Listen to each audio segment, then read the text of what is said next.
Okay.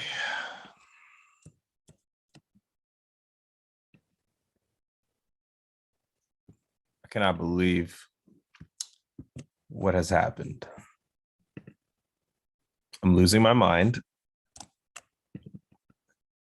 I've gone through the 12, what is it, 12 steps or all those stages of grief. I've gone through all the stages of triumph. I feel like I've gone through a different life and I've been reincarnated. I feel like I have seen things that a human should have never seen, including a 4th and 21 play. But what I can say is that I'm a fan of a playoff team. I'm a fan of the Las Vegas Raiders, who are going to play a week beyond the last week of the season. We're guaranteed that. It's happening. The Raiders have made the playoffs. It's what they did was they took me through every emotion in my brain, and you know they say you only use a certain part of your brain, that only a certain percentage of your brain, right? A human being only uses 5% of the brain. That's always what smart people love to say, is how little you use of your brain. They love to use that as a little anecdote at parties. Now, I think I used 100% of my brain during this game, and that's not a good thing. I'm not saying that was smart. I went through emotions I didn't know I had. I looked awful to people watching the game. I looked like a sociopath, somebody who should be locked in Guantanamo Bay, somebody who should be electrocuted every day and tortured. Somebody that is not fit for society was the way I acted during that game. I yelled homophobic slurs at the TV.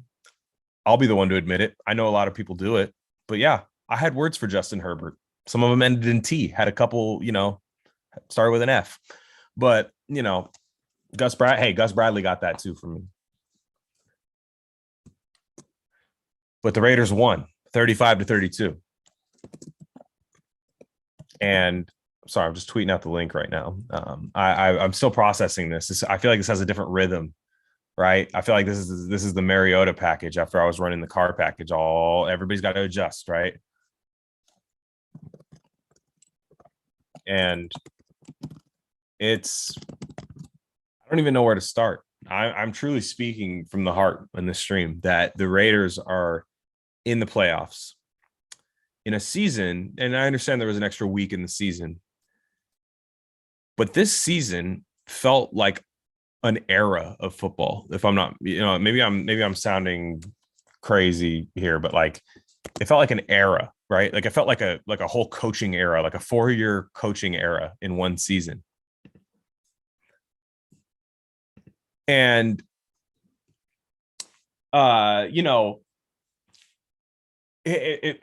you start with the beginning of the year. The Raiders look great. They're 3-0.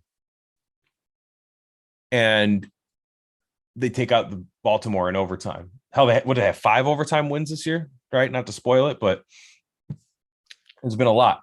We've had a lot of crazy games this year. You start out 3-0. Then they lay an egg Monday Night Football against the Chargers, and you wonder, okay, maybe that was a heat check game. Maybe we're not as good as I thought. You lose to Chicago. John Gruden is gone after that. Gruden goes. Now, for me, I have video evidence of it. I actually thought the Raiders would be better without John Gruden. But they were right away. I mean, their 2 most dominant wins of the year were wins over Denver at Denver, when nobody knew how they were going to come out. And then you get the win against Philly. Philly's a playoff team. I mean, hell, the NFC, you put a handicap symbol next to the NFC. It's just a bit different than the AFC. But you're already on a crazy emotional roller coaster after 7 games of this team, right? The 3-2, they get rid of Gruden, 2 huge wins. They're back, right? they're back. You're just like, man, this team's on fire. And then it starts to fall apart. You get the Henry Ruggs situation, right? The Henry Ruggs situation, and we see it every single time. The Raiders cannot connect a deep pass, cannot, maybe get a lot of yards after the catch. You see it and you start thinking, man, I missed number 11 out there. Just all the attention he drew. And the Raiders go on kind of a skid, man. They go on a skid. Lose to New York Giants, tough loss against the New York Giants. Daniel Jones, right? That game they were in, but it felt like they just didn't have that energy that you needed in that game. Get their ass kicked by Kansas City, right? It's right after they get Deshaun Jackson. Deshaun Jackson has a horrible fumble. And then you're treading water, right? You're getting these wins here. You go through the crazy COVID part of the NFL when winter starts hitting. I think I missed a loss to Cincinnati in there, but hey, we're going to play them this week. So I'll talk about that game a little more here, but I'm sure I missed the loss over Cincinnati and it peppered into that season. And I'll get to the hair. I see the hair comment. I'll get to the hair. I'm summarizing the season here. I'm trying to be dramatic here. I almost want that like crazy, like the autumn wind theme behind me while I say this stuff, like, because I'm summarizing the season. I have fantasies. It sounds weird, like fantasies of narrating a Raiders Super Bowl DVD, right? Oh, Diego, what's going on, man? Yeah, the hair. We're gonna address the hair, but I have fantasies of like doing the Raiders like championship DVD, narrating it, like, and then they lost one night in Las Vegas. They lost their number one wide receiver, and for a while, this felt like a nail in the coffin of a team that was so promising.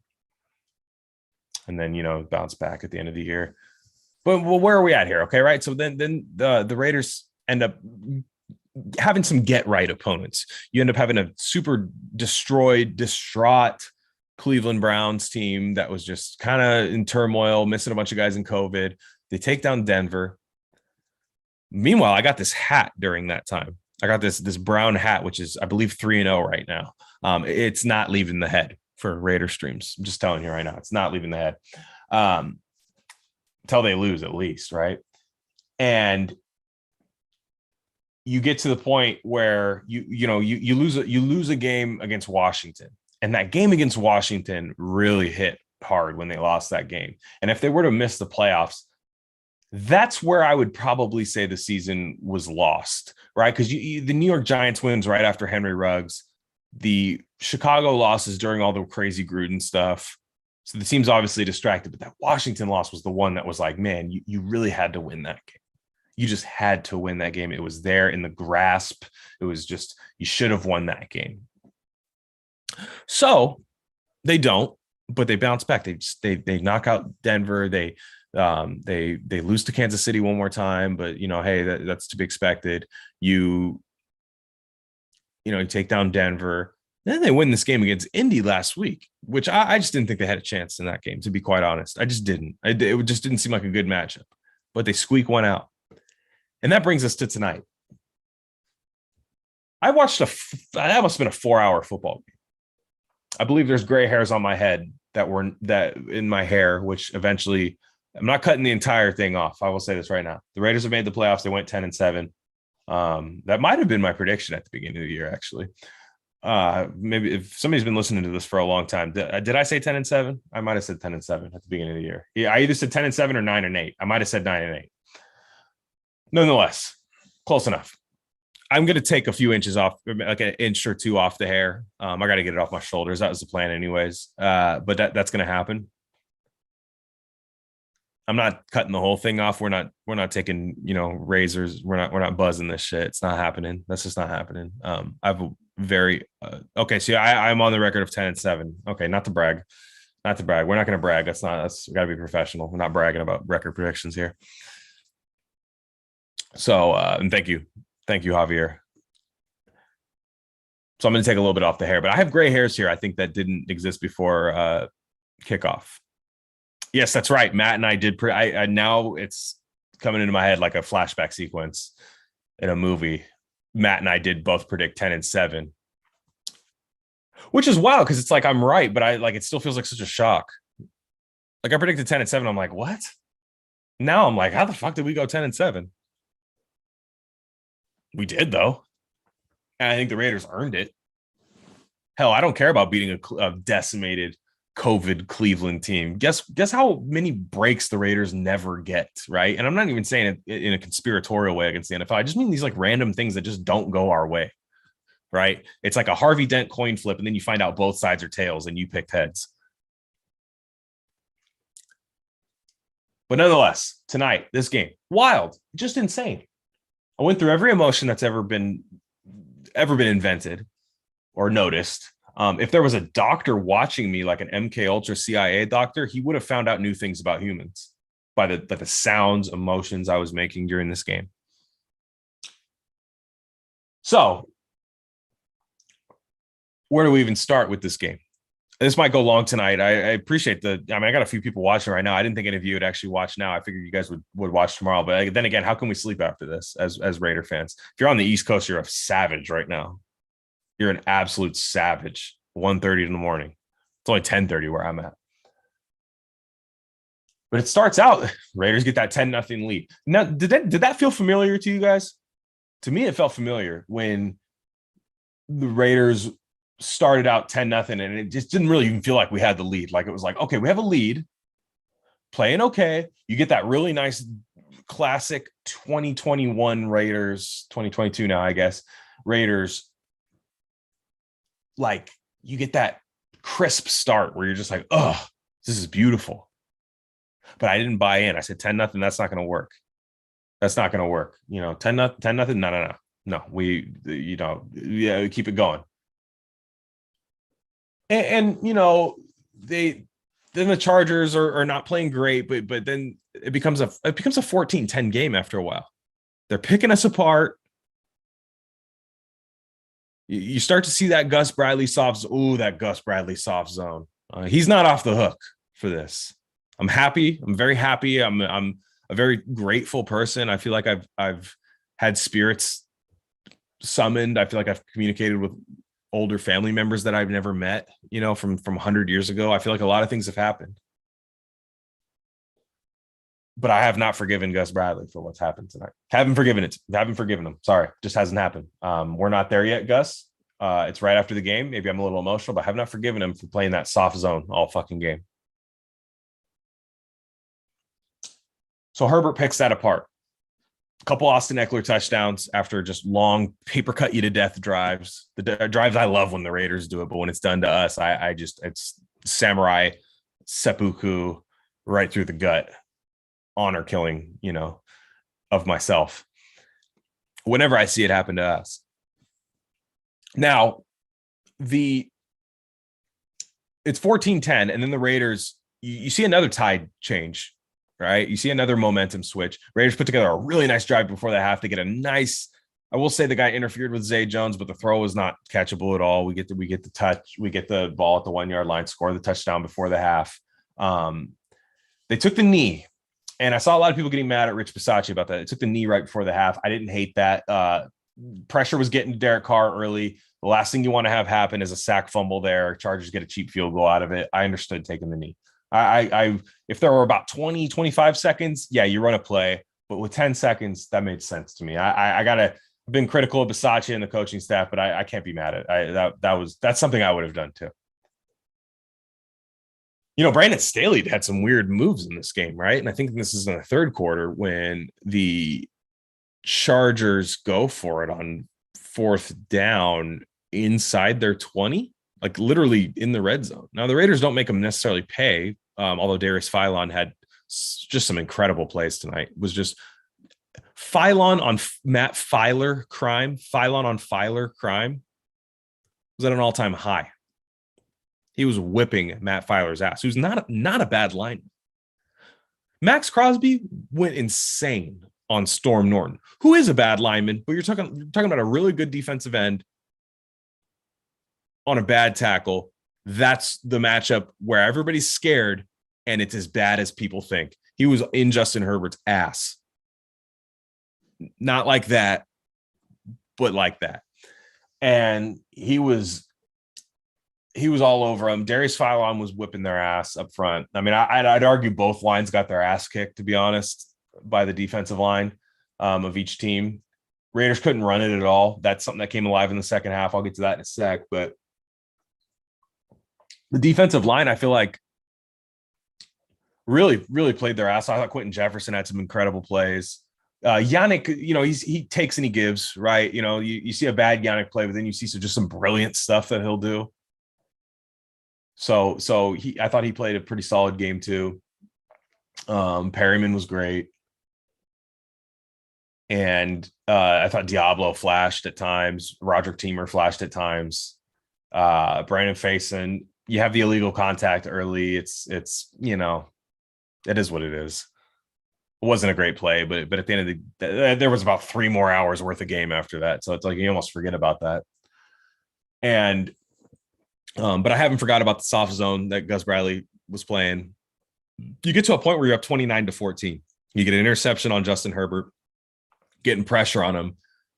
Really started to look like the Raiders defense was going to put this game away. Fast forward, you get to 4th and 21, where the Chargers are down 15 points. And I believe there's about 6 minutes left in the game. I could be wrong there. It could have been 8 minutes, but I think about 6 minutes left in the game. Herbert zips it in there on 4th and 21. Zips it in there, but it's a zone. It's a gap in the zone that it should have never been there. He rips that in there. I don't know if that was Jalen Guyton or Josh Palmer, one of the two. Somebody with a 5 on the back of their jersey, either 15 or 5. Then you're like, okay, maybe if they don't get the 2-point conversion. But you know what? We knew they were going to get the 2-point conversion. They get the 2-point conversion. Collinsworth is just all over Justin Herbert. He's just like, I swear to God, Randy Marsh with all the jizz around him. Like, he's lost his mind. And it just starts smelling like the burnt hair you smell before a heart attack, like in The Sopranos, when Carmine passes away at the table, he starts smelling that burnt hair. Anybody smell burnt hair? That was what was happening with the Raiders. I was like, I'm smelling the burnt hair now, and I don't think I'm going to make it. But then it's like, they sucker me back in, right? The Raiders get the sack fumble, but they jump on the ball, so they're able to get an AJ Cole punt away, right? Carr gets his hand hit after an insane sequence of play calling, which Greg Olsen, I drug test him, not for weed, for everything else. Instant hair sample. I want the real thing. Let's spend the money on it. Fuck a COVID test. Test that motherfucker's hair for what he's smoking sometimes. And Greg Olsen he brings in Mariota, which is odd, right? Like, I didn't hate it, but it did feel weird to not have your quarterback, who I thought played well tonight. I'll get to Carr in a second. But Mariota comes in, you get 8 yards on the first play. Okay, that's cool. But they don't run to Jacobs again. They don't run Jacobs again at that point. They do a jet sweep to Hunter Renfrow, which it was the slowest, most deliberate jet sweep I have ever seen. Everybody saw it coming. I think it was Nwosu blew it up because Nwosu was killing us tonight, even more than Bosa, I thought. And that gets blown up. Then the next play, Carr's hand gets hit, sack fumble, Hart stops. Somehow we get the ball back, recover the fumble, able to get a punt away. I'm thinking, okay, cool. They get Justin Herbert to, I want to say 3 4th downs. And we're not talking 4th and 2, 4th and 1. We're talking 4th and 9, 4th and 10. Converts all of them. Get some penalties, but at the end of the day, he earned it. But what I say is earned it is, I feel like Gus Bradley gave it up, right? There was a sack, and I don't remember who got it. I want to say it was Jefferson. Although Farrell was in on it too, where they played man coverage. And I want to say it was in the third quarter. They played man coverage, got him in field goal. They were in field goal range, played man coverage, tight man. Herbert holds the ball for a while, gets blasted, takes them to a bad field goal, or, a longer field goal. They end up missing the field goal. And I'm thinking, I didn't see that man coverage come back at all late in the game. And I really wanted to see, especially up 2 scores, play that man. Stop the fucking prevent zone. I've seen the Raiders get killed in that prevent by Carson Wentz before the half the week before. It's happened all too often.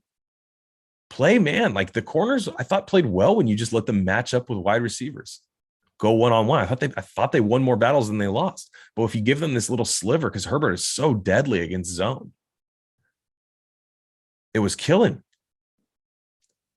But one thing that happened as the defense kind of faltered down the stretch was whenever the Raiders got the ball back, Josh Jacobs came to life. Some of the best runs I've seen him have as a Raider, to be quite honest. I saw him hit a little extra gear that, when we're talking an extra gear for Josh Jacobs, we're not talking about, that fast. But at the end of the day, like he was able to get to that second and even third level at times. He ended up with 126 yards, and I feel like almost at least 80 of those had to have come in the second half. Like he was definitely got better as the game went on. And, they end up winning. And let's before I start getting into individual performances here, the stream might go a little long, but before I start getting into individual performances here, at the end of the game, how funny was this? I believe you have 38 seconds, and the Raiders are just past midfield.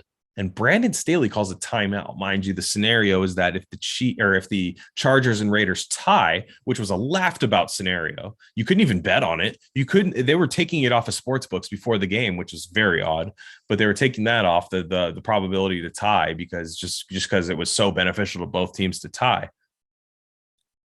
But who wants to tie? I mean, let's be real. Like, I would have felt weird. I would have been glad that the Raiders were in the playoffs, but the tie would not have had that cathartic. It would have blue balled me a little bit, and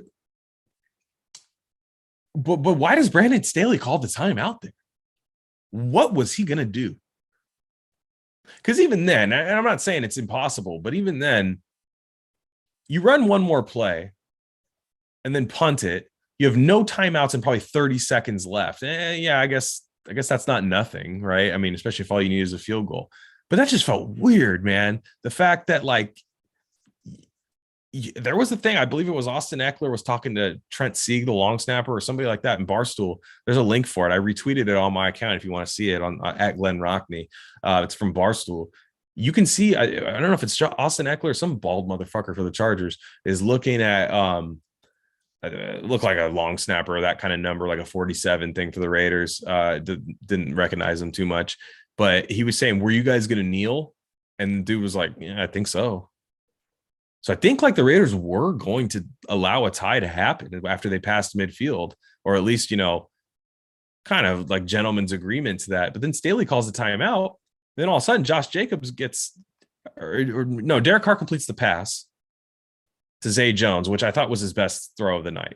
Besides that, and the one to Edwards down the sideline when he was on the run. But I really thought that one to Zay Jones was great. He had no window to fit that in. He fit it perfectly right on the sidelines.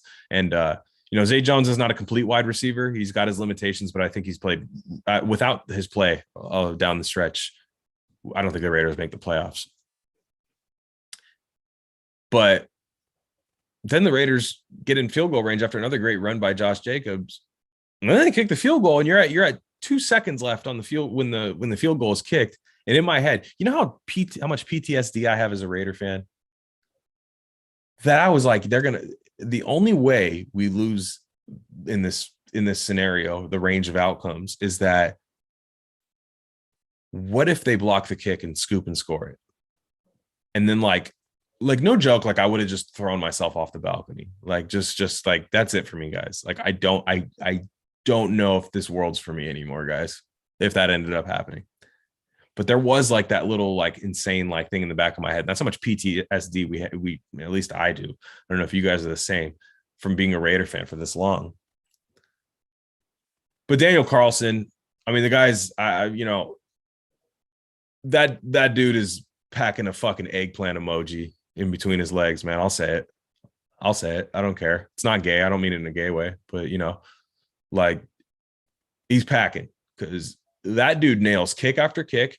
He teases you a little bit. He thinks it's going to it looks like it's going to miss sometimes. And you're like, no, it sneaks right in. No, he nails it. Daniel Carlson is a better kicker than Sebastian Janikowski. I have no qualms in saying that. I have no qualms to say that. he's kicked what 4 game-winning field goals in overtime this year. If I'm counting that correctly, I believe the only overtime game we won on a touchdown was Zay Jones week 1 against Baltimore. Well, the Raiders win. Actually, I believe if they had tied, they would have gone to Kansas City. So it is good that they won. I definitely like the matchup. I'm not going to get into the Cincinnati matchup right now, but I do think that that's a better outcome. I mean, obviously seed wise, number wise, but it's just I'd rather take my chance at playing Joe Burrow in his first playoff game than going to Kansas City. I just would.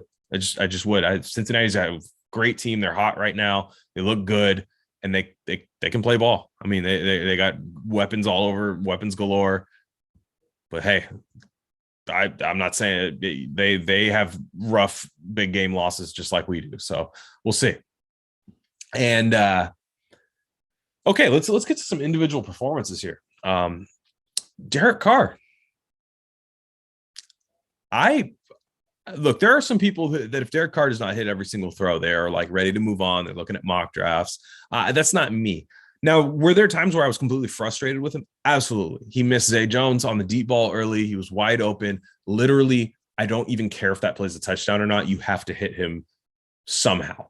That ball just cannot go over his head. He's not the best at tracking the ball. If you miss a little bit short, I still think he might even run in. That killed me. He missed Zay Jones on the sideline later on a 3rd down, which was really at the time kind of big. He fumbled the ball. I don't necessarily put that fumble on him. He was under a lot of pressure tonight. Uchenna Nwosu and Bosa was really,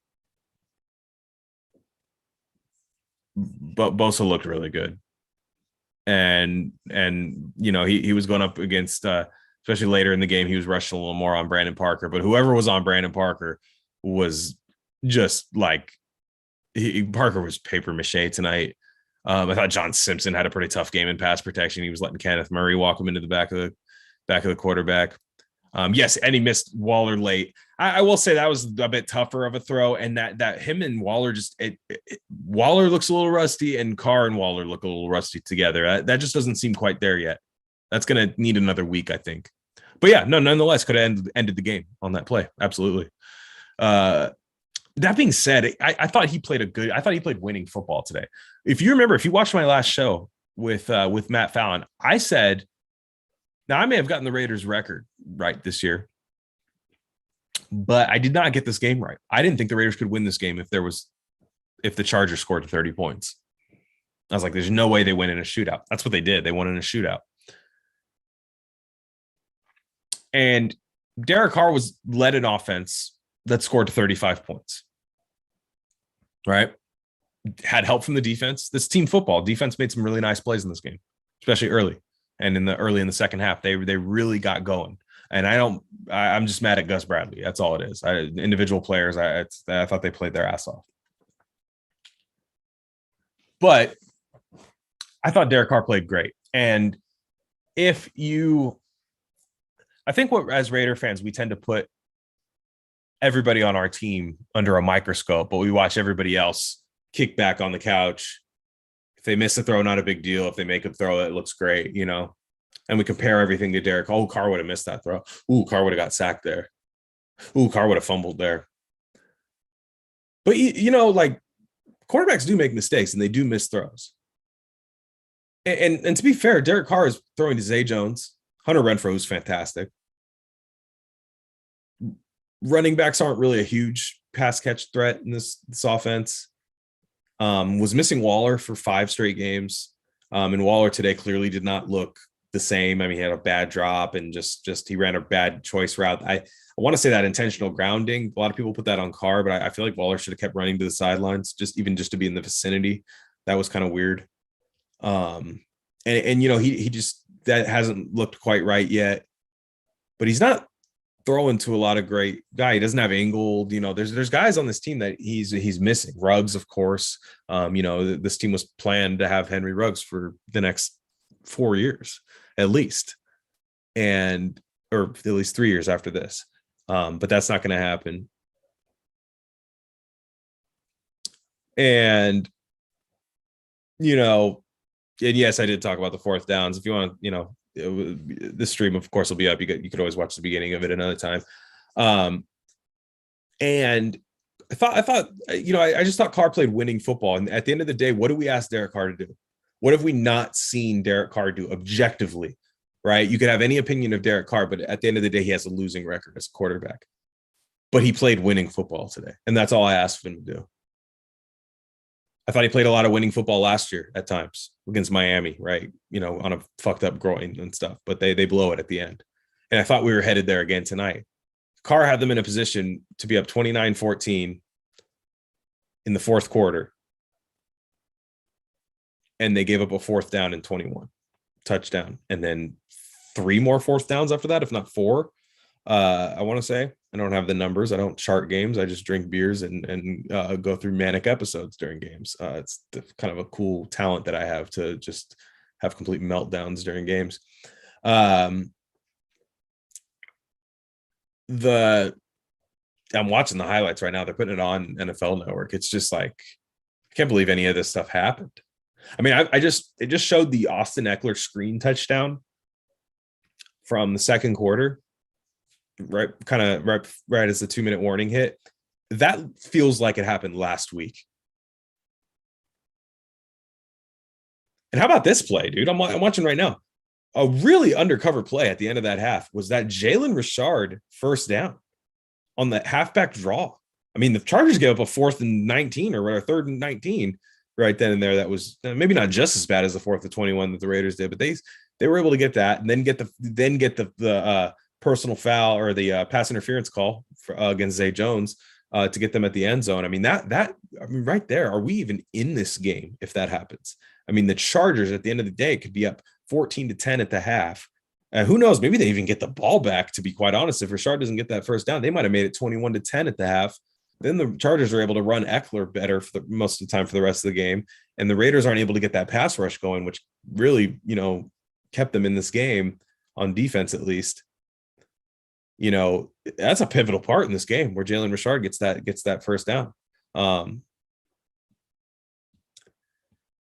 Yeah. And so I thought Carr played winning football. Let me just wrap up with Carr here real fast. I thought he played winning football, and that's all I ask him to do. I don't need it to be pretty. I don't need numbers to look a certain way. I don't care about that. I need him to win games. He won 10 of them this year. If you were going to give Carr every loss and say Carr has lost this many games, he won 10 of them this year. And I thought this season, when we look back at it, I think we're going to look at like maybe this might have been his like most gutsy shit that he's done. 2016, he had so many more weapons, just in a better system. I think not as many insane things happening during the year. I thought this was just wild, man. I thought it was just wild. What he got done. Was it perfect? Absolutely not. And I think he turned the ball over too much. That is not an excuse or anything. I think he turned the ball over too much. I think he put the ball in harm's way a lot. Even at the beginning of this game, he almost threw a red zone pick on that first drive of the game where they get the field goal. And yeah, Jalen Richard, as Dylan's bringing up, he had a very nice catch in the flat on a 3rd and 4 that really, really helped the Raiders out. And now, okay.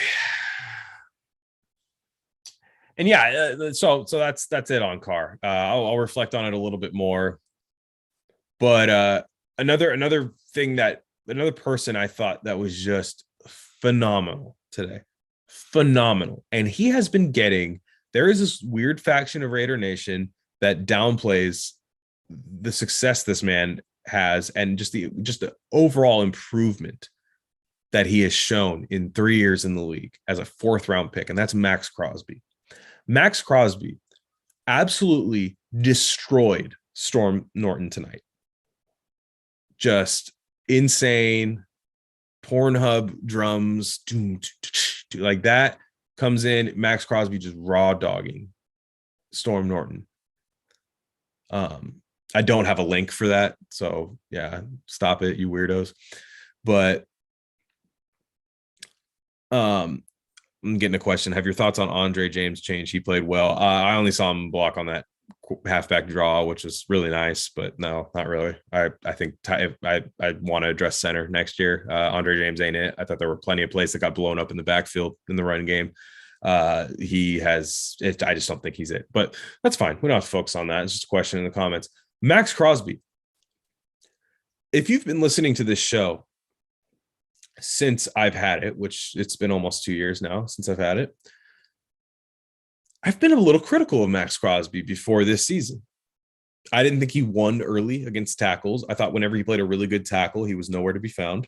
That being said, he was a 4th-round pick, so I just remember the whole Max Crosby is better than Nick Bosa during the rookie year. I remember all that stuff, and I was just kind of like, whoa, pump the brakes. He's just a nice defensive end.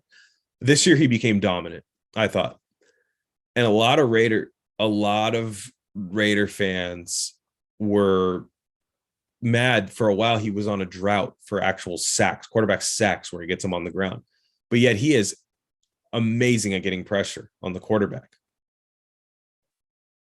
And the quarterback, I get it. The quarterback must go down, right? Eventually you do have to get the quarterback down. Now, I will say I am very much of the Gus Bradley does not allow sacks to happen because the checkdowns are always open in Gus Bradley's scene. Like, it just seems like there's always a spot to go, a soft spot in the zone, somebody in the flat that they can go. And maybe the Raiders aren't executing it at the Seattle Legion of Boom level, but I also think it's just a bit archaic. I think quarterbacks can pick you apart. There's too many good yards after the catch guys in the league now. There's too many good athletes on offense. Penalties do not favor the defense. There's just too many. You have to press up and play man coverage. And I think that would have had Max Crosby a lot more sacks during the year, because there's just times where the quarter was just, there's a guy open too early, right? In the pass rush, there's just a guy open too early. And Herbert's definitely a guy that's going to find him. He likes to get rid of that ball. But Max Crosby, I mean, I think he had 2 sacks tonight, had some great plays in the run game. He affected a pass, I remember, which, Chargers ended up scoring on, but he affected a great pass on a Herbert rollout where he tipped the ball. He's just all over the place, and that's a dominant game when you needed him to play. Was he going up against the best tackle in the league? No, was not at all, but he dominated a guy he was supposed to dominate. And next weekend against the Chargers, I don't think he's going to be going up against the best offensive line either. I'm sorry, the Bengals. I think that should be, his motor is amazing. He doesn't get tired. You see everybody else, you see Phylon, you see all these guys, they're getting gas, especially down the stretch. He doesn't get tired. Kevin Gates. He was just unbelievable. Like, I have so much fun watching him. And he seems like one of those guys that's just going to keep getting better. Right. I think you're going to see over the next 3 to 4 years, as he enters his true prime, you are going to see him get better and better, learn a new move. He really seems like his head's right. And I'm so proud of the player that Max Crosby has become, because I didn't necessarily see that happening, or at least not this soon. Or did we have the coaching staff to bring out the best in him? And I think Rod Marinelli's done a fantastic job with him. And he's done a fantastic job, making changes in his life for the better. So, those are the 2 stars of this game. And I'll give Daniel Carr. Hey, kickers are people too. Daniel Carlson, just phenomenal. I already talked about how well endowed Daniel Carlson is. I don't want to make this, more about him, but that's what an amazing kicker. Thank you, Minnesota Vikings. Thank you, Mike Zimmer, for losing patience in him. Thank you, Daniel Carlson, for struggling earlier in your career, because he wouldn't be our kicker right now if he didn't.